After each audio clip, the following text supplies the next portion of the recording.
Port Elizabeth, 1995, Chapter 3, pages 100 to 106. Sometimes Anton watched the old films he'd brought back from the war, which he kept in a sailor's trunk in the shed.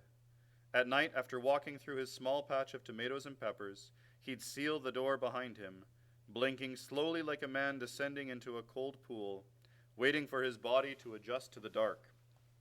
He would stand heavily, expectantly, in the midst of the silence that surrounded him, breathing in the odors of wood and sod and fertilizer. He observed the small squares of light falling through the dirt-stained windows to reflect off the collection of brown bottles gathered in the opposite shelf, which contained the developer and fixer he used to clean his old films and prevent their disintegration. Sophie's gardening tools hung along one wall, spades and hoes and work gloves, and a green plastic hose coiled like a sleeping snake. On the plywood wall above his workbench, needle-nose pliers and screwdrivers and hammers sat snug in their magic marker outlines. Under a white sheet on a small table beside the developing table and the sink sat the Bell and Howell projector. On these nights he might remove the sheet and hang it delicately on two nails over his tools. Then he'd open the large trunk under the window and slip into the past. When the good weather came, after Sophie went to bed, Anton sometimes stayed out in the garden, facing the lake, sipping his melted ice water and waiting for sleep to come. Sometimes he wanted to ignore the films and instead walk along the yard's twisting trails, marking time, avoiding those memories housed in the shed. He found this helped, especially on top of his usual walk through the town after supper. But that dark path he traveled, like most things he did, sent him back to his Hiroshima or New Mexico days, to moments and desires like details taken from a large canvas. They expanded on, enlarged by the gaze of memory. One night he saw an old Pueblo Indian he'd once known deep down there, the only people who truly belonged in that world, step out from the darkness and point along the narrow path. Yes, Anton said, smiling. Then the man was gone. Anton imagined the simplicity and ignorance of the world as it might once have been before all their atom-splitting machines and blue-gray industry and military secrets arrived at that place. He had seen the landscape transformed into a graveyard of junked cars and trucks, airborne flakes of burning red rust tinging the winds, and a soft, swirling peak. Smashed liquor-stained bottles sparkled in the sun, dulled and polished, smooth within weeks by drifting sand. Where century plants had grown, stinking privies had been erected, one for whites, another for blacks, wafting their stink over the land. This segregated community where democracy marched onwards against fascism. Often he lost himself there, eyes almost shut as he wandered along the garden paths. And when he stopped and focused himself, looking through the dark, he wondered what he might find before him. It was a sort of trick he played on himself, a small adventure to be enjoyed on a warm summer night as he beckoned sleep. Sometimes he'd step off the herringbone brick path and notice a shape that he hadn't seen before in that particular light, at that precise angle. It was a maze he never seemed to maneuver himself out of the same way twice. He saw things his wife had never seen or meant to be seen, and later he told her that what he'd encountered. She would laugh and tell him he should be sleeping at such hours instead of lurking about the property like some prowler. On occasion it occurred to him, depending on the strength of the night's memories, there might be more to these shapes than the small amusement he gained from them. He wondered if there was something to be learned about his wife. Not that she was expressing herself in any overt or defiant manner, or to any specific purpose. But he did wonder how she'd come to fill their yard with small animals in all sorts of sizes, and what possible motivation she could possibly be driven by. He expected the garden didn't actually possess the complexity of shapes he imagined while he was out there, waiting for sleep, but certainly it had long since passed the point of an eccentric hobby. Visitors, the few they had, mostly colleagues from the plant before he left, were generally charmed, impressed, and confused, usually in that order. Who could blame them? What his wife had wrought was strange in a benevolent, puckish fashion that suggested she'd always been rather different from what he believed her to be, a notion he found both comforting and disturbing and wildly contradictory. It was like discovering in your wife's closet, beneath shoe boxes and old suitcases, several unpublished and dusty manuscripts whose heroine you discover upon reading served to remind you of the joyful girl you once knew and thought you'd lost forever. Was there something she meant to tell him? But if that were the case, wouldn't she say it directly? Ask, or even demand, what is it she wanted? Anton himself never asked her what, if anything, this population of odd shapes and animals might signify beyond the obvious interest in plants, the simple pleasure of dirt under her fingernails, and the continuation of the soapstone sculpting she'd devoted herself to in early years. Perhaps this was merely her means of occupying herself.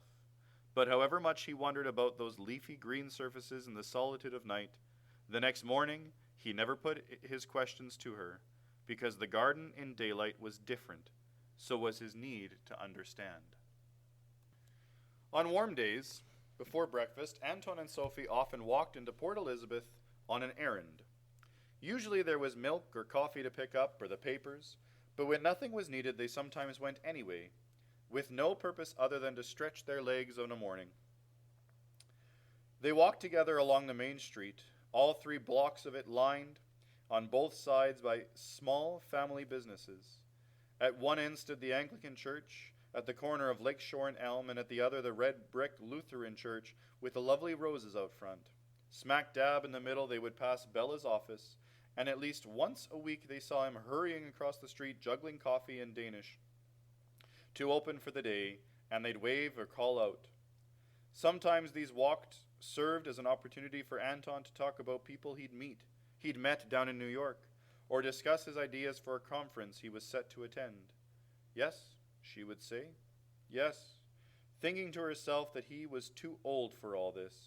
They were both too old to be running around in circles. Does a man like this ever rest? Can there ever be peace and quiet in this house? But she knew he would never be able to rest, given his expertise and the cachet still attached to his name. She would have liked him by her side more often, hoping that perhaps there was time yet to thin the lasting gray fog that had settled between them. But what was the use? She had long since relinquished any right to demand. She had foolishly pursued her own life, she thought, foolishly and necessarily, and now she could say nothing. She believed she had denied herself that right. Nor could she help but admire his devotion to his work, no matter how deeply she had been hurt by it. This was his life, after all. She believed that his inability to give up was due in part to his belief that once he stopped, he would never be able to start again. It was an old man's fear that stirred him, so he went on not in spite of his age, but because of it. It was his fear of stopping forever that drove what he called the restless pursuit of his principles. And so they would walk through town on a spring or summer day, their soft German cadences trailing behind them like footprints leading to no specific destiny, and she would resolutely take his hand in hers, a gesture that demonstrated they were together after all, that this was the main thing, despite principle, despite memory, despite failing health, despite the things that would not go away. And they never did. The stupid and meaningless along with the poignant and terrifying. They never seemed willing to leave him or Sophie. It was as if neither of them had been able to escape the shell of that burnt city. The memories played themselves out over and over again under their sleeping eyelids like a looped newsreel. His version, the day spent there; hers, the day she had been denied. She knew it was her desire to understand what he had seen there that destroyed what they had. The more she tried, the deeper his resentment became. It was an impossibility. With the passing of years, it began to seem that their lives had happened not to them, but to other people. It was as if they had been privy to the intimate details of strangers, the hopes and failures, the sideways glances and regrets, as well as the profound loves. Such was the curious bending of memory, for when they did remember, it was never the event or memory in question they saw or felt, but simply a snapshot of themselves from that time, posed, impersonal, young and stiff and unformed. Anton was always more interested in his legacy in any case, which for him seemed more of a question of the future, strangely, than it did of the past. Even into his seventh decade, he felt his work wasn't yet completed, and in 1979, on a cloudy afternoon in May, when he delivered his last talk to the crowded lecture hall at the new school, a consciously humble farewell made with no mention of his greatest achievement, his heart had been filled with a dizzying sense of pride and sorrow. Pride that he had been here as long as he had, and sorrow that he was leaving. The speech was one of his best, he remembered, possessed of the proper balance of humor and gravity, dignity and warmth. He was going north, he'd said, at the behest of his wife. As a man who had devoted his life to science and to the discovery of the hidden magic of the physical world, he felt it was time to concentrate on perhaps the deepest mystery of all, which was the chain that bound human hearts.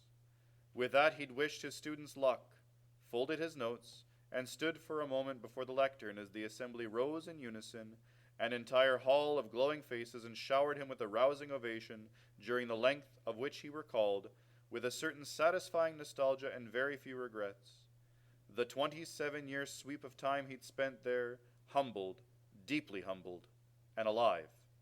Standing there, he saw the image he had had as a boy of Moses preparing for his crossing of the Sinai.